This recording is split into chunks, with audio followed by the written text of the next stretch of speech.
Well, there's several things. There's several factors when you look at the oral tradition, and for instance, sources like Sefer HaYashar that tell us that previous to all this, there was a civil war that broke.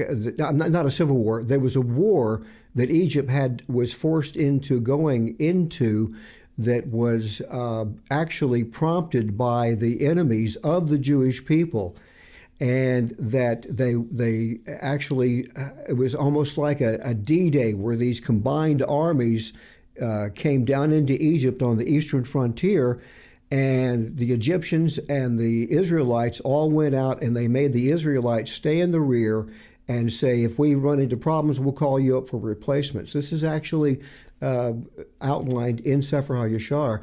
And it says that when the battle began to go against the Egyptians, they called up the Israelites who were valiant and came up to the front and battled. And the Egyptian soldiers fled and left them to fend for themselves. And when the Israelites had turned the tide of battle, they were in the heat of battle. They were angry at the Egyptians for deserting them, and on their way back to Goshen, they would kill an Egyptian soldier along the way. And this is, we don't have this in the Torah text, but it's hinted at in various places. So where did you say this is from?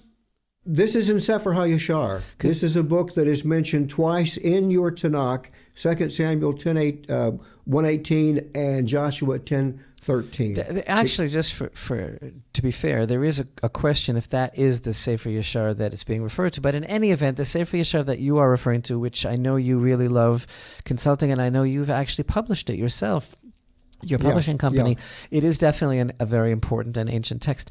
And what it sounds to me like you're saying is that you're actually providing an explanation as background for a verse here, which is very, very difficult to understand. Why the Pharaoh said, "Let's deal wisely with it, in case we have a war and they'll join our enemies and flee the land." This is what you're saying now from Sefer Yashar. At least it really plugs into that and provides a little context for such a strange statement. All of a sudden, why should Pharaoh say that?